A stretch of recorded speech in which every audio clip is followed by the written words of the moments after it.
Hello and welcome to virtual classroom of Apti Plus IAS Academy. I hope all of you are keeping hale and hearty. The topic for today's video session is Introduction to Political Science and International Relations as an optional in UPSC and State Public Service Commission examinations. In this video session, we are going to cover following aspects with respect to political science. The first aspect will be the factors that should be considered before choosing your optional subject for the main examination. Because in UPSC main examination, the optionals constitute worth 500 marks. And these 500 marks can decide not only your selection, but the rank and the service of your choice. The second aspect of the video will be advantages of taking political science and international relations, or in short PSIR, as an optional. As to what advantages PSIR will offer to you in comparison to other optionals. The third aspect would be how to prepare political science for the main examination. That is, we will go through the books and the sources that you must refer to while you prepare for the optionals for your main examination, especially PSIR. And the last aspect will be how to score good marks in political science optional in the main examination. These aspects we are going to cover in our remaining part of the video session. Before we come to our political science optional, let us have a brief recap of the scheme of the main examination so that we know as to why choosing the optional is very important for selection as well as getting a good rank. The main examination, as we all know, is subjective or descriptive in nature, wherein you have to write the answers in detail, unlike in the prelims exam, which is objective in nature, where you are expected to choose one of the options given to you. In main examinations, we have total 9 papers, and these 9 papers are of 3 types. First, we have the qualifying papers, then we have the general studies papers, and then we have the optional subject papers. So the emphasis or the focus of this video will be on the optional subjects. But before that, let us have a brief look at the qualifying papers as well as the general studies papers. In all these 9 papers, we will discuss the following aspects. First, we will discuss the number of papers. Then we shall discuss the duration or the time period allowed for each paper. We shall discuss the marks given to each paper, the minimum marks that you should score in each paper, and the maximum marks which are accounted for calculation of your merit. Coming to first aspect, and that is of the qualifying papers. The qualifying papers are 2 in number. One is any one regional language of India as mentioned in the 8th schedule, and second paper is of English language. Both papers are of 3 hours each. Unlike in the prelims examination, please note that in the main examination all 9 papers are of 3 hours each. Whereas in the prelims exam, both papers of GS as well as the CSET are 2 hours each.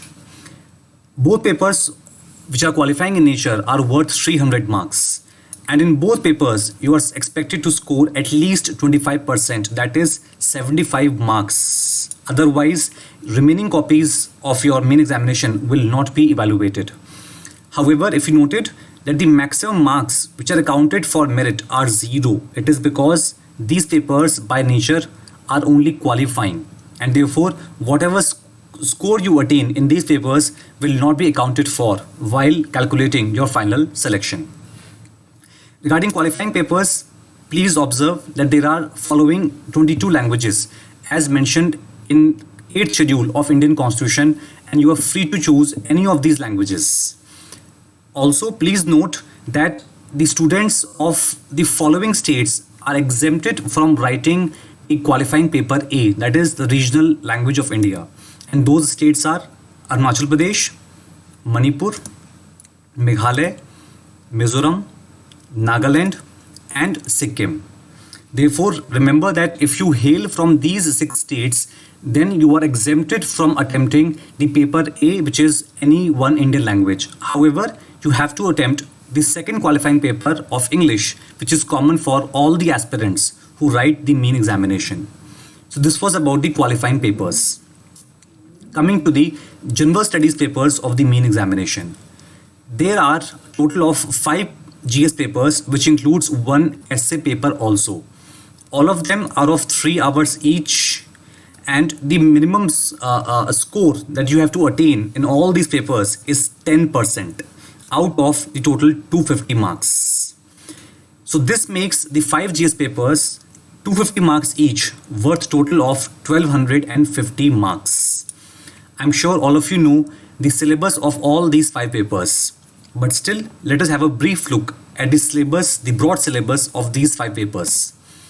The paper 1 of GS is of essay, which is again of 250 marks, and all the papers of GS are of 250 marks. Coming to GS paper 1, which is also called paper 2 in general, but GS paper 1, it constitutes Indian history, world history, geography of India and world, as well as Indian society. The paper 3, which is also called GS paper 2, consists of polity, governance and constitution, social justice and international relations. The paper 4, which is also called GS paper 3, consists of economic development, technology, biodiversity and environment, internal security and disaster management. And the last paper 5, which is also called GS paper 4, is constituted of ethics, integrity and aptitude. So all of these papers are 250 marks each, which makes it a total of 1250 marks worth of GS, which includes essay paper also. Coming now to the last aspect, which is the focus of this video, is the optional subjects in the main examination. Again, you have to choose one optional subject, and that subject will have 2 papers of 3 hours each. The maximum marks allotted to both papers is 250 marks, which makes it total of 500 marks. The minimum score in each optional paper is not specified, and therefore it does not matter as to how much marks you have to score. You are supposed to score in optional. However, please note that if any aspirant gets a poor score in optional subjects, then the chances of selection are very bleak. And therefore, although UPSC has not specified any minimum score in the optional paper, but these aspirants are expected to have a very good score in their optionals so as to get selection as well as the rank and service of their choice. Now, coming to the choice of optional subjects, I suppose all of you already know that UPSC allows you to choose any optional subject which is offered by UPSC, whether or not you had an academic background in that subject or not. And therefore, whether you are bachelor's in science or arts or commerce or medicine or engineering, it does not matter. You can choose any of the options which are offered by the UPSC. We can divide these optional papers into 3 main categories. First are optionals which relate to science, second are regarding engineering, and third are options regarding or which pertain to humanities or arts discipline. In the area of science, we have the following 10 subjects which can be seen on your screen. We have agriculture, we have chemistry, botany, geology, etc. In engineering, we have only 3 engineering subjects on offer by UPSC. It is civil engineering, mechanical and electrical engineering. So remember, whether you are an engineering graduate from computer science or IT or any other branch, but you have to choose, if you want to, you have to choose from following 3 engineering subjects only. And the third area of optionals is humanities or arts. The last area, if you can note, is the literature of any of the following languages. So these are the following literature languages which are on offer by UPSC, and you are free to choose any of these languages as one of your optional subjects. Before we come to the topic as to why to choose political science as an optional, let us first realize that what is the scope or what is the level of questions which are asked by UPSC in the main examination. According to UPSC, the level of questions in the main examination and the syllabus of questions in the main examination is that of honors degree level. That is a level which is higher than graduation but lower than post-graduation. For example, if I choose physics, or let us say if I choose geography or political science as my optional, I will be expected to have a knowledge and a command over subject which is higher than that of a graduate but maybe less than that of a postgraduate in the same subject. However, this point which is mentioned by UPSC is not applicable on 3 optionals or 3 subjects, and they are medical science, engineering and law. So according to UPSC, if an aspirant chooses these 3 options, I repeat, medical science, second is law and third is engineering, then the level of questions and syllabus of these optionals is that of graduation and not that of honors degree level. And this is what is given by UPSC in the official notification of UPSC. Coming to the factors that an aspirant must consider while choosing the optional papers. And this is very important because once you decide your optional and you have already put in a lot of efforts and energy and time in that optional, later on you cannot change your optional because that becomes very tedious and very costly in terms of time and energy. So let's consider those factors. The first factor is your academic background. That means that if you have done your graduation in a particular subject and that subject is offered by UPSC as an optional, so if you choose the same subject as that of your graduation, it obviously will reduce or ease your burden. However, this point is applicable only for those students who have done their graduation sincerely and who have interest in that subject. For example, let us say if I have done my graduation in, let us say, a chemistry honors or physics honors or let us say engineering, but in my college days I was not very sincere. I just managed to get my degree and I don't even have interest in the subject of my graduation. Then this point number one makes little sense. However, for those aspirants who have done their graduation sincerely and who also have interest in their subject of graduation, then for them it becomes obvious choice to consider that subject itself as their optional in the main examination. The second factor that you must consider is the interest in subject. We just mentioned that UPSC itself has mentioned this in its notice, that the scope of syllabus and the level of questions in optional is that of honors degree. And that means to have that level of competence in a particular subject, you have to put in a good number of study hours, man hours, and that is why the interest in that subject becomes of paramount significance. For example, if you choose a subject just because your friend is choosing it or just because this year's and last year's topper topped the examination with that subject, but you don't have interest in that subject, then somewhere down the line, while you're preparing for the examination, you are bound to lose interest in the subject. And therefore, you have to always consider whether you will be able to put in efforts and study that subject rigorously for next 5 or 6 months. Because on an average, every optional requires 5 to 6 months of good study. So interest of the aspirant in subject becomes very important. The next factor that you must consider while choosing your optional is whether the optional will help you in your GS papers or not. This point is especially relevant for those aspirants who are going to choose a new subject which was not their subject in graduation. For example, let us say I am an engineering graduate and I have done my engineering in, let us say, computer science. Now, computer science is not offered as one of the subject by UPSC. That means I have to choose any other subject as my optional subject. That means I'm going to study a completely new subject. If I'm going to put in efforts in a new subject, then I should choose that subject or that optional which will also help me in my GS papers. And that is why subjects like history, political science, geography, public administration, and sociology have become so popular. Because all these optionals have a significant amount of overlap with the syllabus of general studies.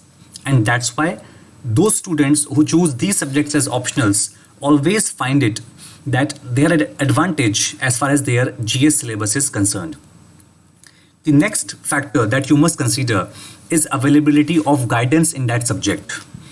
Therefore, let us say if I choose a subject which I have in my graduation also and I have interest in subject also, but there is a dearth of the availability of study material or books or guidance regarding that subject for UPSC exam, then again I will be in trouble.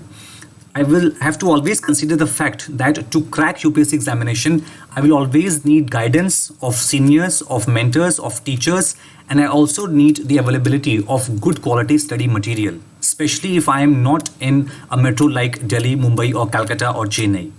So therefore, always remember that choose an optional where you have availability of guidance of your seniors, your teachers, as well as the availability of good books and sources of study. The next factor that you have to consider is scoreability of that optional in the UPSC examination. I may have a particular subject in my graduation. I may also have interest in subject, But I have to also consider that is this subject and its syllabus scoring as far as UPSC main exam is concerned. Although personally I don't believe in this particular aspect very much, because I believe that any sincere aspirant who puts in desired effort and attains that competence in any subject can score good marks in any subject that he chooses. However, there are few optionals which are considered as so-called scoring in UPSC main examination. This we can decipher by looking at UPSC's annual reports. In UPSC annual reports, which are available at UPSC website, you can access them. UPSC has given a data as to comparison of different optionals, how many students appear from that optionals in main exam, and how many of them are selected. Let me show you a glimpse of that UPSC annual report, which I already mentioned is available on UPSC's website. This is table 5, which I have taken from UPSC's annual report. It has 5 columns. The column 1 is simply serial number. The column 2 is optional subject. The column 3 and 4 talk about the appeared and recommended subjects of a particular optional. And last column, I beg your pardon, UPSC has given the success rate of each optional. And UPSC has arranged them in descending order of success rate. So the first optional is a literature, and it is of Bodo language. If you notice, this data is of the 2016 main examination. So from Bodo language literature, only one aspirant appeared in the main examination, and that aspirant got selected, and therefore the success rate of Bodo language becomes 100%. Similarly, from literature of Santhali language, there were 2 aspirants who appeared in the main examination, out of whom 1 got selected, and therefore success rate is 50%, or every second aspirant gets selected. You can have a look at this table, and let us have a look at some of the popular optionals. Let us look at public administration. So in 2016 main examination, public administration optional was chosen by 1506 aspirants, and only 160 got selected, which makes it a success ratio of 10.6%. If we have a look at, let us say, political science and international relations, then 1218 aspirants wrote their main examination with PSIR, out of whom only 107 got selected, which means a success rate of 8.8%. I told you already that UPSC has arranged this table in order of descending success rate. However, I have to add a word of caution, a disclaimer, that the success rate again cannot be the sole criteria of deciding your optional. For example, just because the literature of Bodo language has 100% success rate, that does not mean all of you are obviously going to choose Bodo language. That would be very funny and naive thing to do. Therefore, success rate can only be one of the parameters, but not the only parameter of deciding your optional subjects. The next aspect that you need to consider is the language medium opted by a candidate in the main examination. This point is especially relevant for those students who are going to write their main examination in their regional language. I suppose all of you already know that according to rules of UPSC examination, the main examination, the question papers are set only in English and Hindi language. But the aspirants are at liberty to write their answers of the main examination in any of the languages mentioned in the 8th schedule or English. Which means, let us say, if I'm an aspirant writing the main examination from Andhra Pradesh, or let us say Odisha, then I can write my answers in Telugu or Odia language as the case may be. Also, there is one more interesting aspect of rules of UPSC examination, which is, I guess, not very widely known, that UPSC also allows you to choose one regional language to write your 7 papers, except of course the qualifying papers, and another language for writing your optional papers.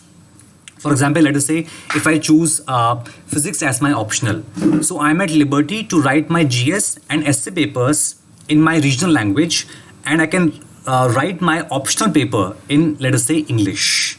And let me show you this from UPSC's official notification. So please have a look at point number 3 in UPSC official notification.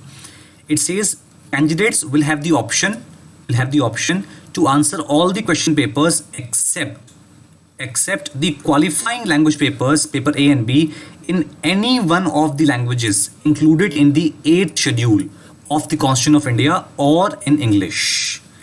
And now note the interesting aspect.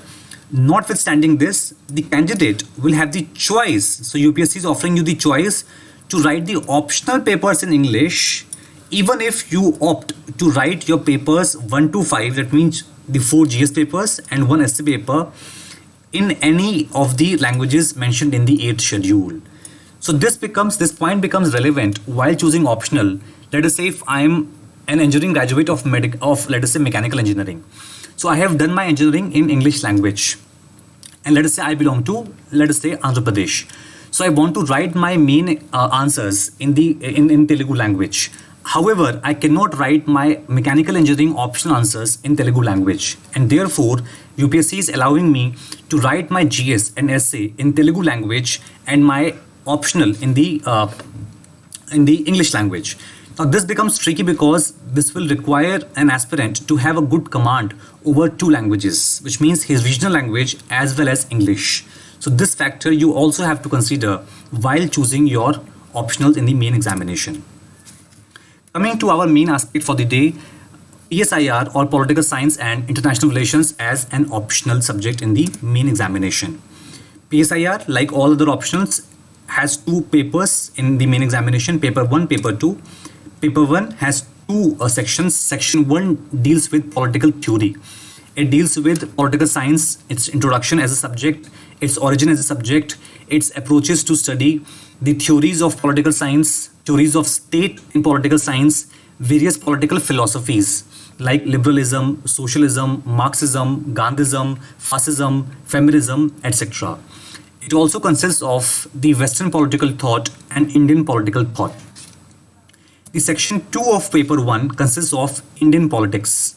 It majorly consists of Indian constitution, Indian political system, as well as the freedom struggle of India and the major philosophies which influenced Indian national movement. The paper 2 of political science consists of again 2 sections. Section 1 consists of comparative and international politics, and section 2 consists of India and the world. Now coming to the advantages of choosing political science and international relations as an optional in the main examination. The first advantage is that it helps in various sections of GS. Yes, political science is one subject which covers entire GS paper 2, which I will show you very soon. Let us see this by an example. Now paper 1 PSIR has syllabus political theory, which consists of various theories like liberalism, socialism, Marxism, communism, etc. Now this part of political science optional helps you in GS paper 1 of the main examination. Please have a look. So I've got this from UPSC's official notification, General Studies paper 1 syllabus, and look at the highlighted portion. It says political philosophies like communism, capitalism, socialism, etc. So these philosophies which you have to study for your GS papers are mentioned in section 1 of paper 1 of political science optional. Similarly, if we look at section 2 of paper 1 of PSI optional, which deals with Indian politics, now this entirely overlaps with your polity and governance and constitution part of GS paper 2. If we come to paper 2 of optional, which consists of comparative politics, international politics, and India and the world, it completely overlaps with the last part of syllabus of GS paper 2, which you can see as the highlighted portion. It says India and its neighborhood relations, bilateral, regional, global groupings and agreements involving India and or affecting India's interests, effect of policies and politics of developed and developing countries on India's interests, Indian diaspora. And last is important international institutions, agencies and fora, their structure and mandate. So these topics pertain to GS paper 2 of international relations, and these are covered in your political science paper 2 completely. The second advantage of choosing PSIR as optional is that every year in essay paper of UPSC, there is definitely at least one essay and sometimes even 2 essays which directly relate to international relations or a philosophy of political science. That means those students who choose political science as an optional also have an advantage in their essay paper. The third advantage relates to the dynamic nature of subject of political science. Please note that the section 2 of both papers of political science is dynamic in nature, which means you have to update your answers, you have to update your notes with the current aspects of Indian politics as well as global politics and global affairs. Now, on one hand, while it makes quite challenging for an aspirant to update himself and update his notes, which by the way he is anyways required for his GS papers, on the other hand, it also offers an opportunity for a candidate with political science optional to show his quality in his answers. It is because those subjects which are static in nature, they make it difficult for an aspirant to show how he is better or how his answers are better than his fellow aspirants. Remember that UPSC is a competitive examination. It is not like a board examination or a college or a university examination. In competitive examinations, I not only have to write good answers, I have to write answers which are qualitatively better than my fellow aspirants. So the selection of any aspirant not only depends on his good answers, it also depends as to how good his answers are in relation to other aspirants who write the main exam with the same optional. In case of static aspects, let us say political philosophies or political theories, you will have little scope to show how your answers are better than other aspirants who are writing the exam with the same subject. But if a subject has dynamic aspects, it has changing aspects of syllabus, then that gives you an opportunity to show your class and to show how your answers are different from fellow aspirants. And for those small value additions that you make in dynamic aspects of your answers, that will fetch you 1 or 2 extra marks as compared to your fellow aspirants for the same answer. And those 1-2 extra marks in every question, in every paper, finally add up to a big difference, and that big difference can lead to selection or rejection of an aspirant. So the dynamic nature of political science optional also is an advantage.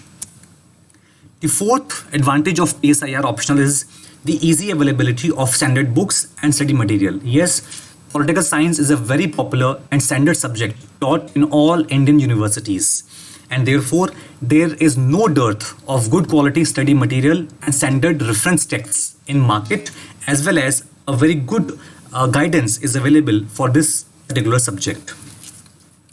The next advantage of political science as an optional is that it can be chosen by a student with any academic background. Yes, political science to be chosen in the main examination does not require any specialized study, and therefore I may be a commerce graduate, I may be a medical science graduate, or I may be an engineer, but I'm still in a position to choose political science as my optional subject. It does not require any prior specialized learning or knowledge.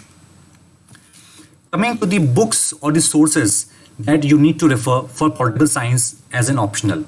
Before I give you the list of books, let me tell you that all these books are standard books and are already covered in our classroom notes.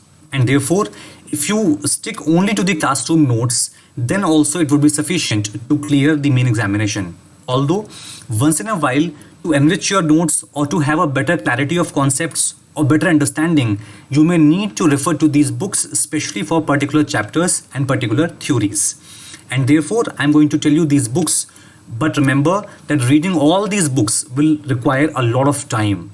So for those aspirants who are going to write the examination this year in 2020 or next year in 2021, it may not be possible to go through all these books. So you people, please stick to our classroom notes. Let us have a look at the major books of this subject. The first book that you need to have will be An Introduction to Political Theory by O.P. Gauba. It is a very popular book and will cover the section 1, most of the section 1 of your paper 1. The second book that you need to have is by Andrew Haywood. The title of the book is Political Ideologies and Introduction. This book will help you to understand the ideologies which are in syllabus, like what is liberalism, what is conservatism, what is feminism, what is socialism, Marxism, etc. Third reference book that you need to have is regarding Western political thought, which is the point number 10 in syllabus of section 1 of paper 1 of UPSC syllabus of political science. This book is again by O.P. Gauba. The fourth book that you need to have is Modern Indian Political Thought by Bidyut Chakrabarty and Rajendra Kumar Pandey. This book will help you to cover the point number 9 of UPSC syllabus, which deals with Indian political thought. So this book will cover scholars like the ideas of Gandhi, the ideas of Ambedkar, M.N. Roy, etc. So this book will be only for a particular topic of Indian political thought.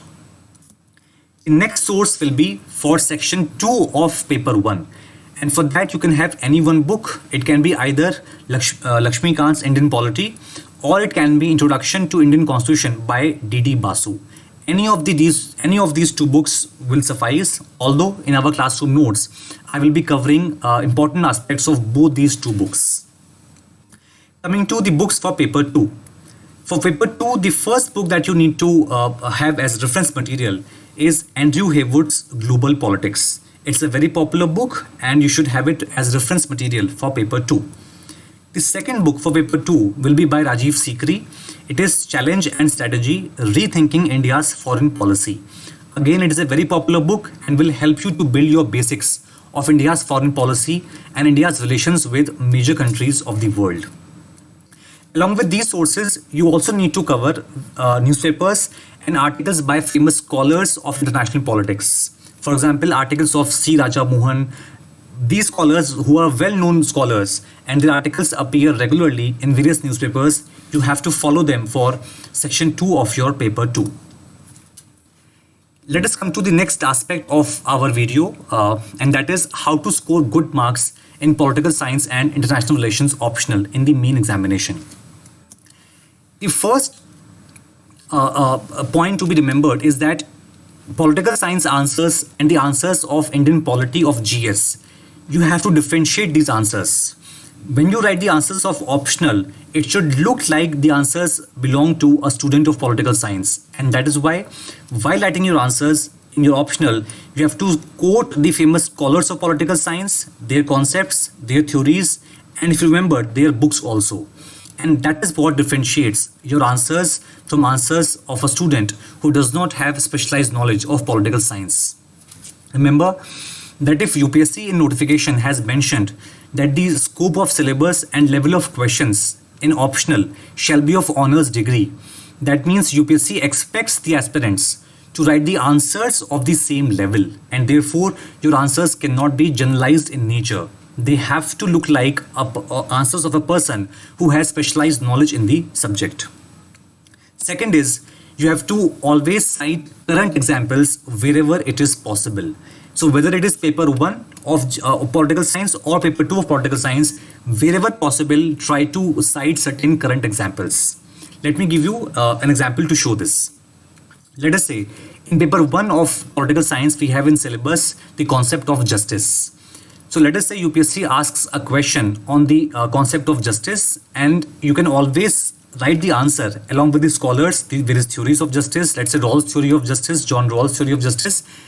Along with that, you can mention the affirmative action in Indian state as well as the policy of reservation. For example, recently Supreme Court in a very popular case in January has mentioned that the system of reservation in our country cannot be considered as a right by SC, ST and OBC people, especially in context of reservation in promotion. And the case has been Mahesh Kumar versus State of Uttarakhand 2020. In this case, Supreme Court said that the reservation under Article 15 and 16 of Indian Constitution, especially in context of reservation in promotion, is not a claim of people of SC, ST category.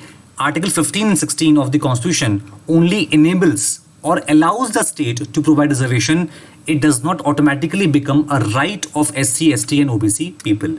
So if a question comes in UPSC main examination from the concept of justice, you can always write these things which will make your answer stand out from your fellow aspirants. The second example you can take is, let us say, the topic of democracy, which is again mentioned in paper 1 syllabus. If a question comes on status of democracy in India, you can always mention the concepts of political science regarding democracy, scholars of democracy, and then you can mention a current example of, let us say, the controversy surrounding the electronic voting machines. A democracy's soul is lying in the way elections are held in a particular country. So if India takes so much pride in calling itself as world's biggest democracy, then democracy means our elections are free and fair.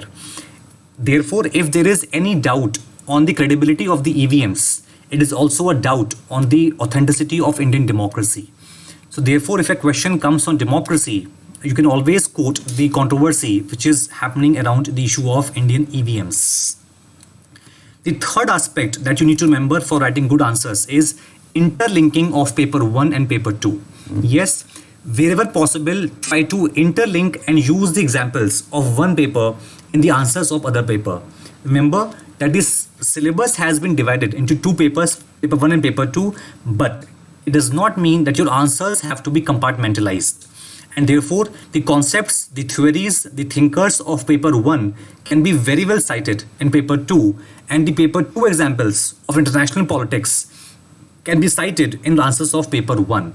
And the day you learn this art, it will obviously take your answers a notch higher than your fellow aspirants. The fourth aspect is that do not ignore the question tags which are attached in the end of the question. So UPSC often asks you question in statement format, and the end of the question statement, UPSC attaches certain tags like discuss, critically discuss, examine, trace, or substantiate. These question tags can bring a difference in the content of your answers. For example, in case of critically discuss, you have to discuss the concept critically in the sense its disadvantages or its criticism or its negative aspect. Although, for the sake of comprehensiveness of the answer, always try to write the other side of the aspect also. Similarly, if the question is regarding trace, then that requires you to consider the historical evolution of the concept. Similarly, if the question tag is substantiate, then the examiner expects you to agree with the statement that he is given to you and agree along with examples. Therefore, substantiate always calls for giving of examples in the answers. The next aspect is that don't be repetitive in your answers. This is a very common mistake committed in the main examination by students, that they tend to repeat their statements, especially repeating the statement which is given in the question. Now that looks very childish, and that also looks as if you are falling short of content. Also, very often students repeat the introduction in the conclusion by just writing the word therefore or thus. Therefore, if I introduce my answer with a particular statement, I cannot end my answer with the same statement by just adding therefore or thus. And therefore, remember that every sentence, every point in your answer should be different, and there should be no repetition whatsoever. The next aspect of writing good answers and getting good score is to develop habit of underlining important names of scholars, concepts, articles of constitution, and books. So wherever possible, try to highlight or underline the names of scholars of political science, the concepts of political science, and the articles of constitution if you're quoting them, or the books of scholars, because these are those aspects of your answer which you would not like the examiner to miss. Remember that the main examination answer copy can be of 40-50 pages, and checking of those answer sheets can become very monotonous for the examiner, for the evaluator, and therefore you would not like him to miss the most important parts of your answer. And therefore, underlining of important scholars, important concepts, articles of the constitution becomes very important. But please note that underlining should not be overdone, because if you underline everything, it is as good as underlining nothing. And therefore, keep it minimal, but yes, make it a habit of underlining important aspects of your answers. The last point is that avoid any vague and insignificant statements in your answers.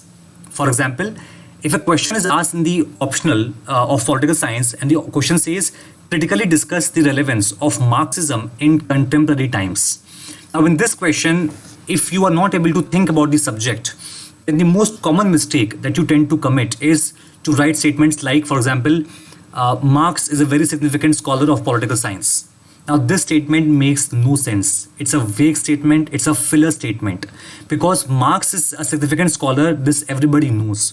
What you are supposed to write is that why Marx is such an important scholar and what is his relevance in contemporary times. And therefore, the issue is significant, the issue is critical, the issue is very important to discuss.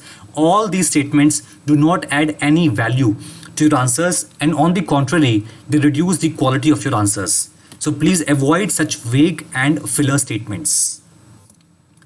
I conclude this video session with this. For any query, please post your queries in the comments. Thank you. Take care. Stay fit. Stay healthy. Bye-bye.